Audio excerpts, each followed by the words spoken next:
historically about. And today we are diving into kind of the beginnings of colonial America and looking at the codification of race. To have this conversation, I'm excited to have Dr. Katharine Gerbner, Associate Professor of History and the Director of the Religious Studies Department at the University of Minnesota. Thank you so much for being here, Dr. Gerbner. Thank you so much for having me. So one thing I want to kind of stress as students are engaging with this topic is that race is a social construct, and it was a social construct. And so social constructs are things that a society determines are true.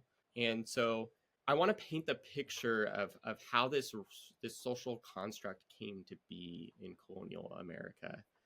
And given your kind of intersection of American history and religious studies, and then I have your book here.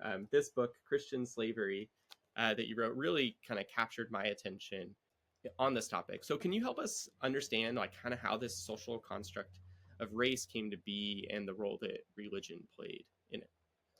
Yeah, of course. You can really see the idea of race being created if you look at the historical documents. And this is one of the main questions I had when I started looking at documents, at laws from the 1600s, especially.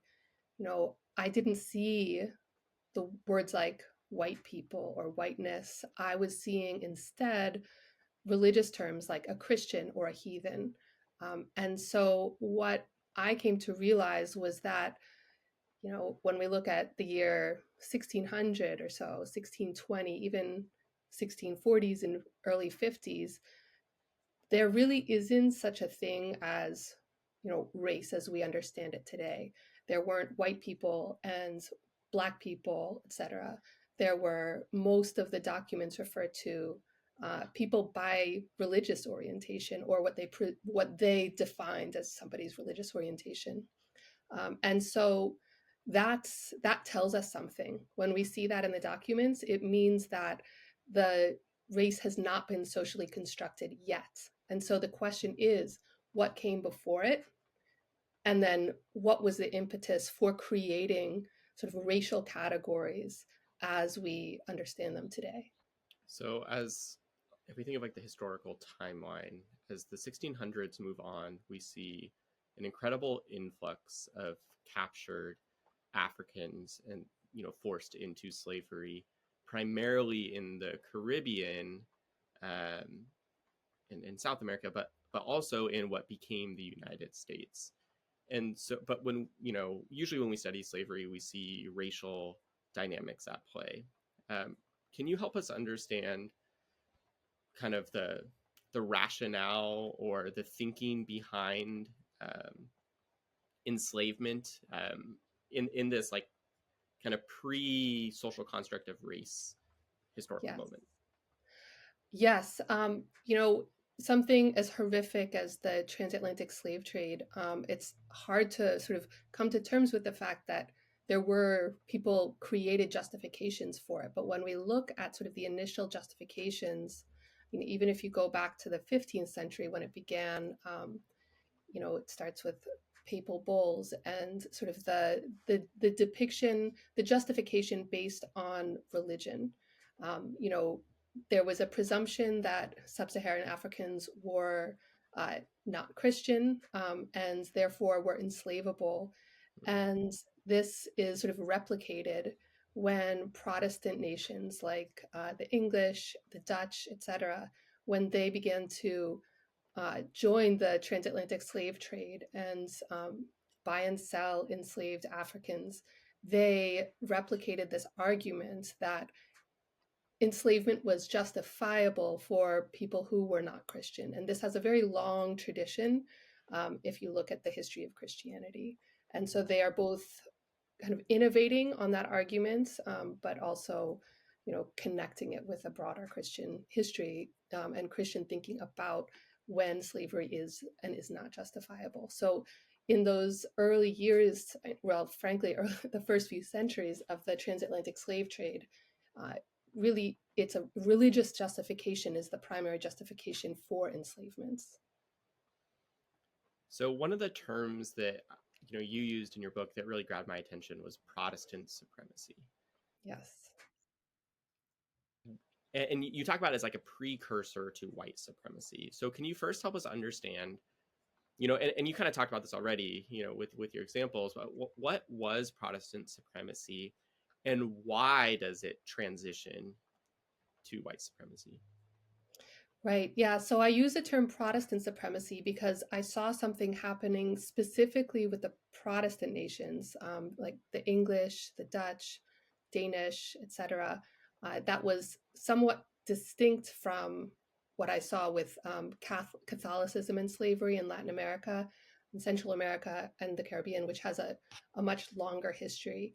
And so basically, what I saw was that Protestants enslavers did not want to allow enslaved people to become Protestants. They really forbade most enslaved people from accessing Protestant rites such as baptism. And this was quite different from sort of the trend in Catholic countries where actually enslavement was predicated on the assumption that a person would be baptized, because that, of course, is the entire justification for slavery. Those might be cursory baptisms, but the fact is that legally, an enslaved person was supposed to be baptized into the Catholic Church in the Spanish and Portuguese colonies, and in the English and Dutch colonies, by contrast, uh, enslavers did not want to allow enslaved people to be baptized, partly because there was a really strong connection in Protestant historical thought between being Protestants and being free. Yeah. And so they were afraid, basically, that baptism would lead enslaved people to resist their enslavement, to advocate for their freedom, and to advocate for things like, literacy education, which they did, and other sort of social forms that were associated with conversion to a Protestant denomination. So yeah, I can imagine there's a little bit of tension, like we are of a faith that believes that this is the right faith. So the more people that practice this faith, the better. But if we baptize those that we enslave and they become a part of the faith, that goes against our historical conception or the relationship between Protestantism and freedom. And so how does that tension, or does that is that the tension that leads to white supremacy, or like what's the relationship there?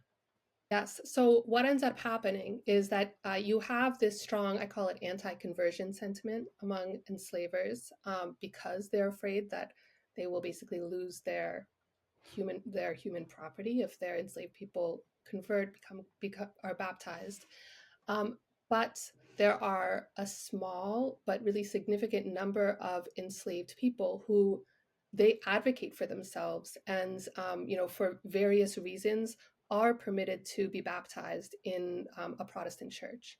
So even though this is not a very large number, what I found and what I argue in my book is that it was large enough, and some of these people, also these formerly enslaved people, were baptized as Protestants and then did manage to gain their freedom. And so this begins to challenge this idea of the hierarchy that exists in the colonies. And so it's at this moment, when you have a small but noticeable number of enslaved and free Black Christians coming into being, that we see the word white become a part of the legal code, right? It didn't exist in the legal code until the 1660s, and really it's still not used very much until the 1690s, and then I would say the 1700s are a real turning point. And what I argue is that this demonstrates the shift from Protestant supremacy, where the society is founded on the exclusion of people based on religion, to white supremacy, in which slavery is justified based on race instead of religion. One of the things that stood out to me in that kind of, so like I can imagine enslavers not wanting preachers near their those that they enslaved, because that there was that tension. But one of the things that you point out is a lot of this was happening in the Caribbean, in Barbados specifically, and I think, and I even imagine that like the reason that you brought this book out recently is because a lot of historians, when looking at the codification of race in what were became the 13 colonies. So one of the things that stood out to me in your own scholarship is your focus on Barbados and what was going on in Barbados, as it related to the transition from Protestant to white supremacy. And also, I think that the fact that this was happening in Barbados is shows why historians, of the what became the 13 colonies weren't looking at, when trying to understand the development of race. So why is looking at Barbados important for understanding what happens in regards to race in the 13 colonies? Yeah, it is really important. I think it's hard to remind ourselves that Barbados was just like Virginia, just like Massachusetts back in the 1600s. They were all part of the English Empire, and in fact, Barbados was arguably the most important of all of those colonies because it was sort of where the center of trade was, partly because of the importance of the institution of slavery for the cultivation of sugar, especially in Barbados. And so you have the movement of both people and laws from Barbados to other English colonies. So, for example, many of residents of Barbados ended up moving to places like South Carolina, to Pennsylvania. There were a lot of connections between Barbados and New England. And so these are easy to forget when we focus just on the 13 colonies that became the United States. But if we want to understand the 1600s, we have to focus on the Caribbean and especially Barbados, which was really a key colony at that moment.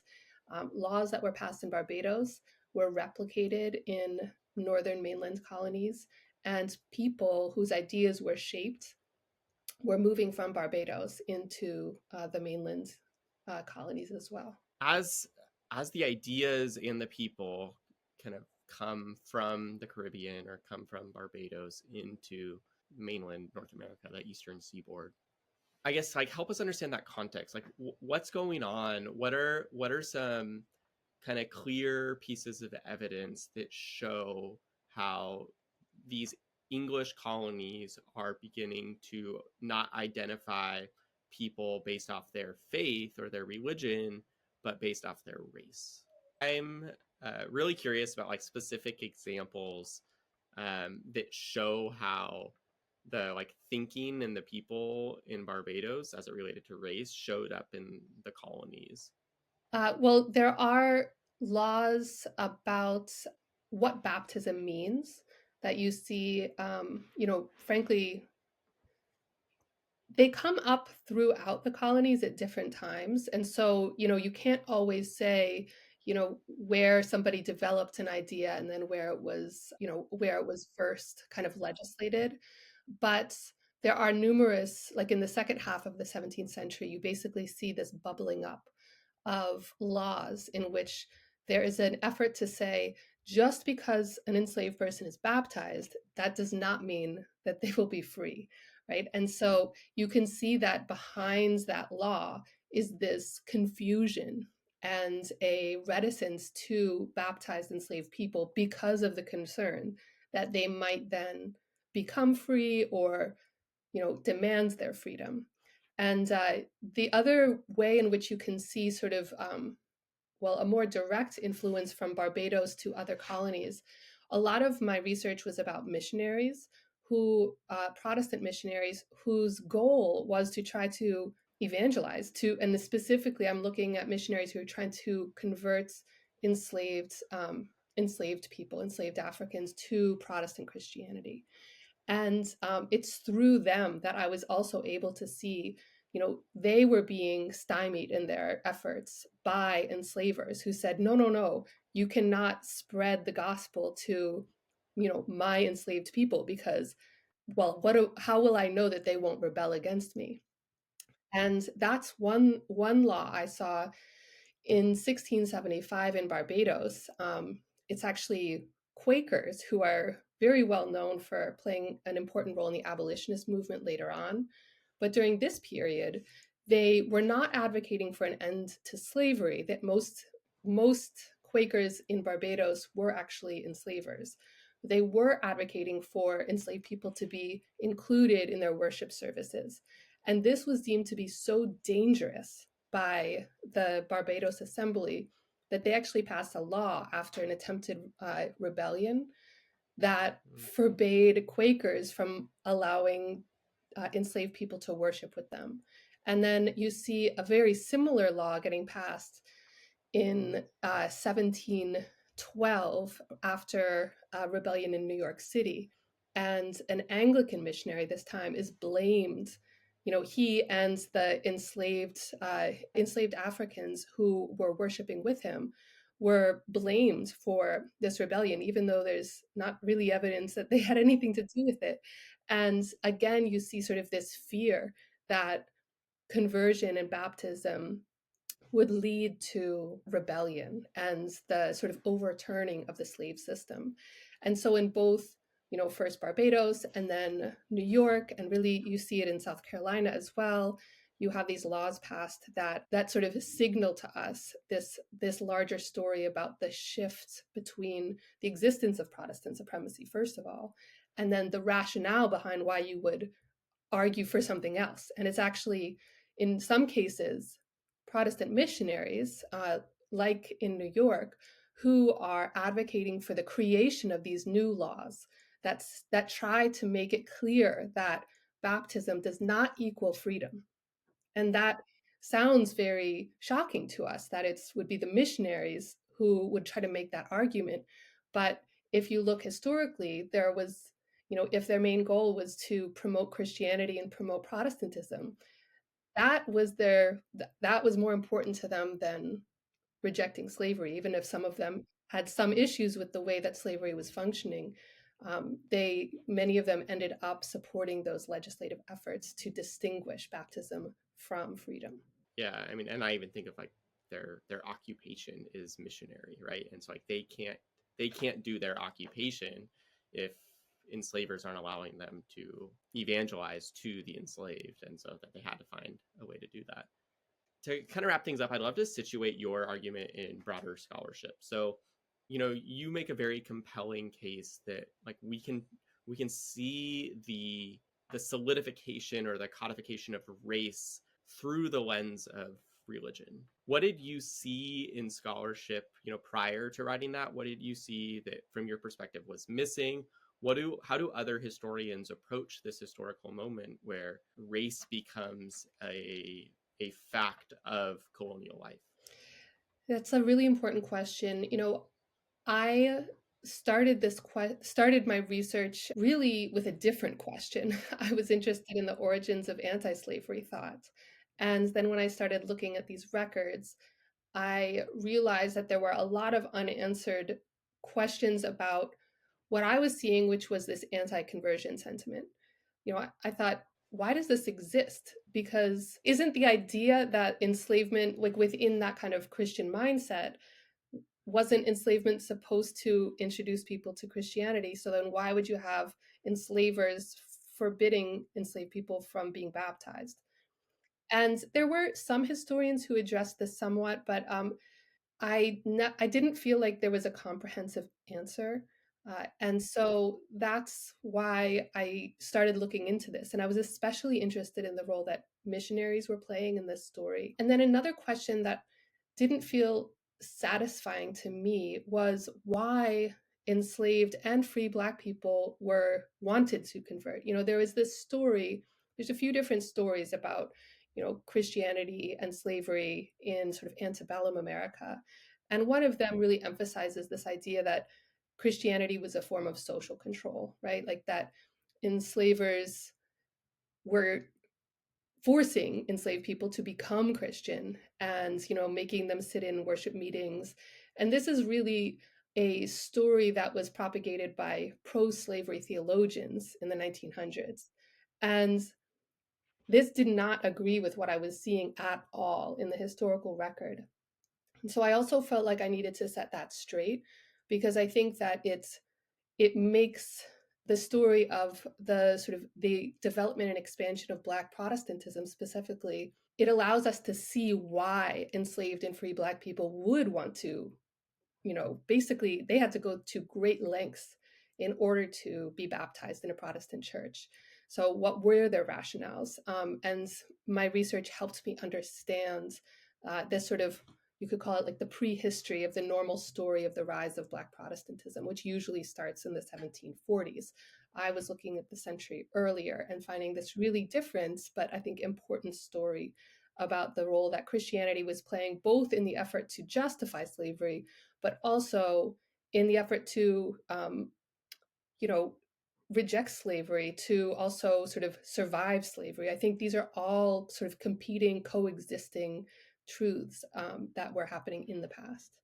Well, I don't know if there's a better way to end the conversation than acknowledging the competing, conflicting views of the past, right? Like that is, I think, what we are constantly encountering when we study the past. So, Dr. Katharine Gerbner, thank you so much for helping us think historically about the codification and the formation of race in the colonies. Thanks so much for having me.